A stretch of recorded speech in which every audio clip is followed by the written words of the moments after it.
Imagine un monde ancien, désertique, infiniment vaste. Un peuple puissant, dont la fierté éclipsait toute sagesse. Un homme humble, désigné pour les guider mais confronté à une arrogance sans limite. Voici l'histoire du prophète Hud alayhi salam et de son peuple, l'aider, tel que raconté dans le Coran. Cette histoire porte un message éternel. L'orgueil peut précéder la ruine, la guidance précède la miséricorde. Après le déluge et l'époque du prophète Nuh alayhi salam, l'humanité se reconstitue. Parmi les peuples apparus, l'aider se distingue. Fort, grand, prospère mais aussi oublieux de Dieu. Il s'installe dans une région vaste et hostile, à la Kuef, entre le Yémen et Oman. Des constructions majestueuses, des forteresses, des monts sculptés tout témoignaient de leur grandeur.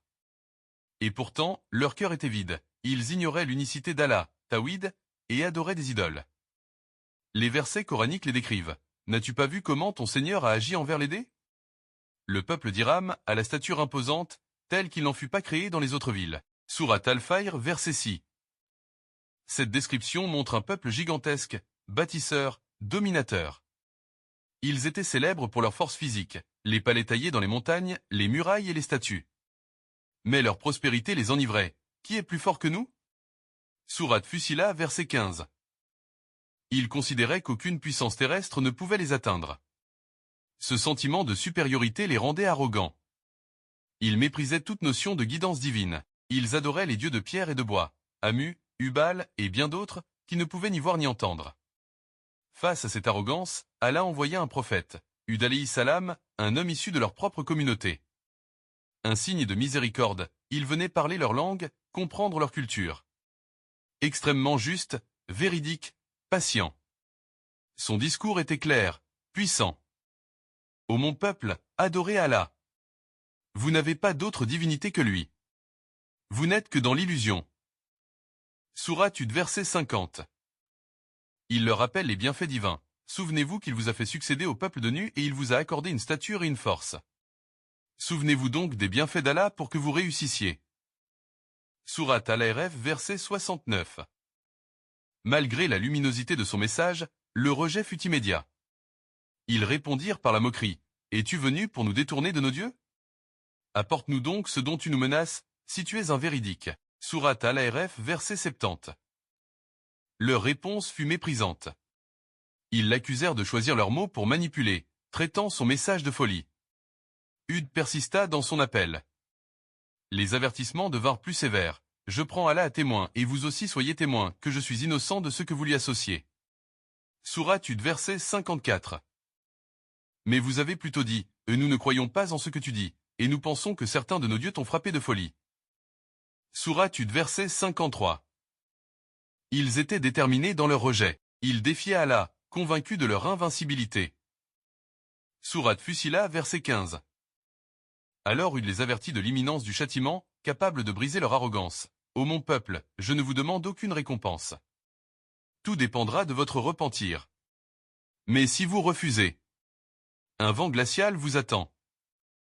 Ce message se voulait clair, repentance ou ruine. Mais leur cœur demeurait fermé.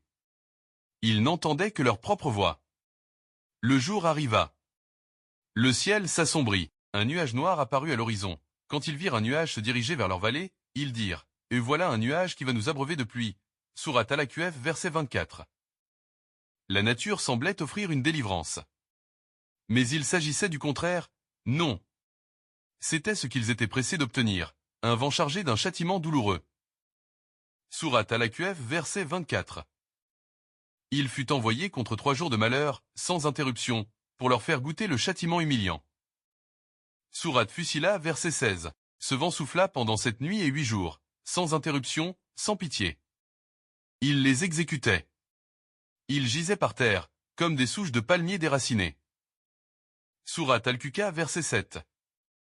Imagine des tempêtes de sable glacial, une force surnaturelle balayant tout sur son passage. Les monuments, les palais, leurs corps, rien ne resta debout. Le silence régna. Aucun cri, aucun appel. Tout s'effondra. Par la miséricorde d'Allah, Hud et les croyants qui l'avaient soutenu furent préservés, et quand notre ordre vint, nous sauvâmes Hud et ceux qui avaient cru avec lui, par une miséricorde de notre part. Sourate Hud, verset 58. Ils quittèrent leur cité, ils assistèrent, impuissants, à la destruction totale. Un peuple arrogant, réduit à des ruines. Hude et ses fidèles marchèrent sur la terre désormais silencieuse. Allah dit, il ne restait d'eux que leur demeure. Ainsi récompensons-nous les criminels. Sourate Al-Ahqaf, verset 25. Leur salut fut le fruit de la foi et de la patience. Leur marche symbolique devenait un témoignage éternel. Cette histoire, narrée avec clarté et force, porte plusieurs leçons universelles. L'orgueil précède la destruction. Malgré leur puissance, les dés furent anéantis. La guidance arrive par l'intérieur. Hude était issu de leur peuple. Le rejet volontaire du message divin a des conséquences. Le refus des avertissements conduit à la perte. La miséricorde divine existe pour ceux qui croient. Les croyants furent sauvés. La réalité ultime appartient à Allah. Ceux qui pensent dominer la terre ignorent la toute-puissance divine. Fini avec un message fort pour ton audience. L'histoire du prophète Hud alayhi salam et du peuple de Dé nous enseigne que la grandeur sans Dieu est fragile. Que l'invitation à la foi, même face à l'opposition, porte ses fruits pour ceux qui croient. Que le jugement d'Allah atteint les puissants comme les faibles. Et que seule une foi sincère et patiente garantit le salut. Et si cette histoire t'a touché, aime la vidéo, partage-la à tes proches, et abonne-toi pour découvrir bientôt l'histoire d'un autre prophète. Barak Allahu fikoum.